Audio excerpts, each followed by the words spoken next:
Hey, love bugs. Welcome to Love Grind. I'm Ebony, your host, and I'm so glad that I'm here on the mic with you. I'm just so glad that we're all gathered to heal from love addiction and codependency. Love bugs, I want to remind you to get on Facebook, Twitter, X, Instagram, and of course, YouTube, and check out some of the content on our page. Also, don't forget to like and subscribe, and I do appreciate all of the support. I hope your week was wonderful. Happy New Year, by the way. We're in 2025. We're going to make some little changes here at Love Grind. Little changes cause big results. And so that's what we're going to do, take baby steps. Even though it's been a couple of years, it's still something I'm working on a daily basis. And I'm sure I'm not the only one out there who is. Tonight, we're going to get most of our content from a site called mend.com.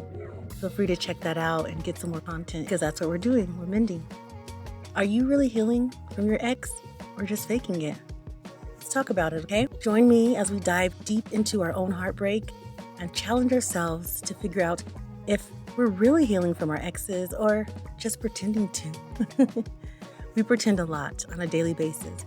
We pretend to like people, we pretend to be okay with things, and this is something that we can't continue to pretend.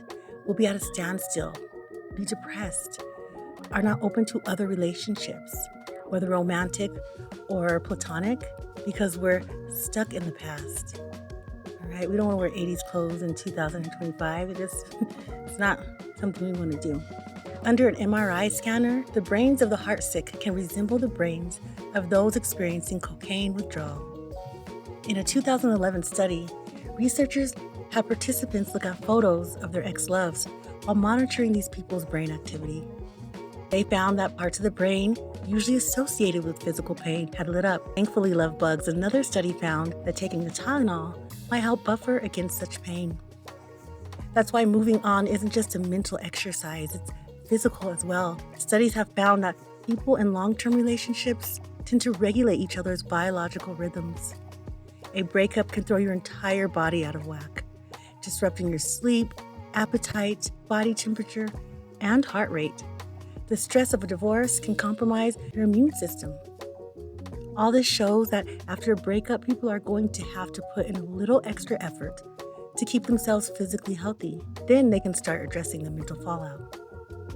You guys, when a relationship ends, that really messes with your sense of who you are. You're kind of confused and you're thrown into this loop. I remember I looked down at my body one day and my skin was just chapped and just terrible. I was looking terrible, and I decided then and there I wasn't going to let this breakup take my beauty away. It was hard because you don't want to eat and you don't want to sleep. Still to this day, I wait till the last minute to go to sleep. For so long, I was sleeping next to somebody, and then all of a sudden they're gone. And it's hard for me to go to sleep, and it's hard for me to tuck myself in, but I have to do it because without sleep, you get sick. So I have to make myself go to sleep most nights and not have those racing thoughts run through my brain about how they're sleeping with somebody else, about how lonely that I feel and how they don't care. So you've got to take care of your physical love bugs. Remember that. We essentially redefine ourselves in the wake of loss, and that period of time is necessarily confusing. If you're suffering, take comfort in the normality of it all. Having to redefine ourselves, love bugs, and the gut-wrenching confusion that comes along for the ride is a necessary part of losing a relationship and gaining a new, stronger self. In everything that we do, if we change it, it might be uncomfortable, but we have to look at the pot of gold at the end of the rainbow. Learn to recognize behaviors that are disrespectful or harmful in future relationships. All right, love bugs, common signs that you might not be truly healed, even if you think that you've moved on, include stuff like frequently thinking about the past event, experiencing strong emotional reactions to triggers. You can avoid situations related to the trauma. You feel numb or detached, excessive self-blame, difficulty forming new relationships, and still holding on to hope for reconciliation with the person involved, even if it's not healthy. I always thought my ex would come and get me. I thought maybe he was out of his mind for a while, and especially with the girl he was dating. I'm like, what? But after a while, he didn't come get me, and I had to face that reality. We go through a lot of self-blame, like what should I have done differently to make them love me or want me? It happened, deal with it, and let's move on. And It sounds blunt and it sounds cold, but that is just the real reality of it. There's no tricks. There's no tricks of getting somebody back who doesn't want to be with you. It's not going to happen. And if it's meant to happen, they'll come back. There's no time period. Just everyone is different, okay? Common signs, love bugs, are emotional triggers. Let's delve into that more. Feeling intensely negative emotions like anger, sadness, or anxiety when exposed to seemingly minor reminders of the past event. Definitely. Mental rumination, constantly replaying memories of the trauma in your head, even when you try to distract yourself. So you're thinking over and over about the betrayal, about what happened and what that person did to you. You can have physical symptoms too. You can experience physical sensations like headaches, stomach aches, or increased heart rate when thinking about that trauma. Yes, you sure can. Avoidance behaviors, deliberately staying away from people, places, or activities that can remind you of the painful experience. I mean, sometimes you have to. Like if they have restraining order against you, you got to stay away from those places and you will go down. Difficulty with intimacy, struggling to trust others or form deep connections due to unresolved issues from the past. That is something I'm still dealing with now. Every time I try to date, I just get so turned off. I haven't had any sexual intercourse or intimacy in the last 2 years. And there's days when I just want to throw it all away and say, I just want someone to do stuff to me. But then I'm not that type of person. So I need some intimacy and comfort in that. And I haven't been able to find that. So I am untouched and I'm still single. And I'm okay with that, I think. Or am I just pretending? Who knows? Self-sabotage. Engaging in behaviors that undermine your own progress, like making choices that lead to similar painful situations. Like stalking or cyber stalking, stuff like that.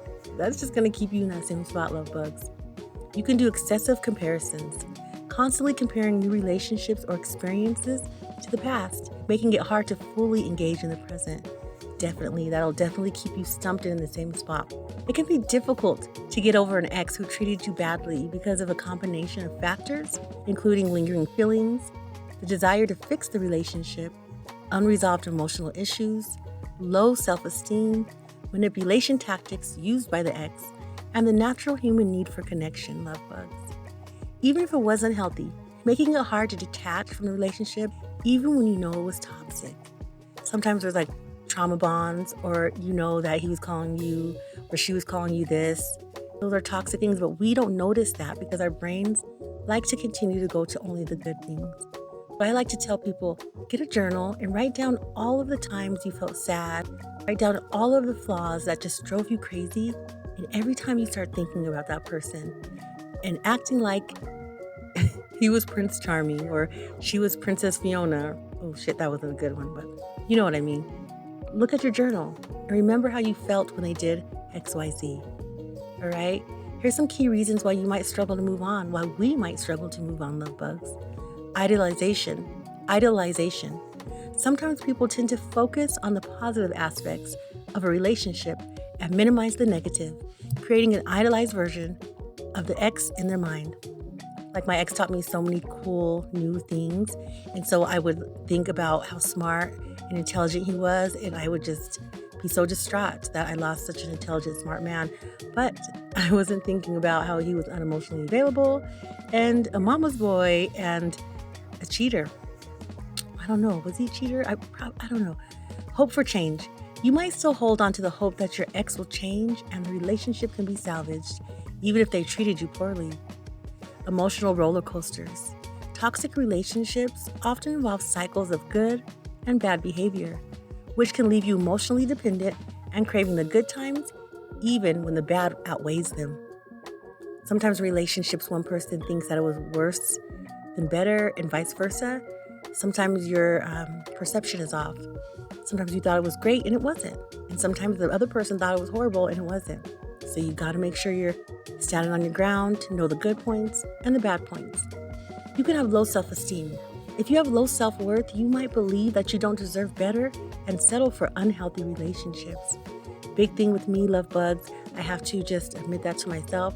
My self-esteem has been very low for the past couple of years. I'm getting back to normal. I was at a point where I didn't think anybody would want to hang out with me, anybody would want to put up with me. Therefore, I wasn't making any connections.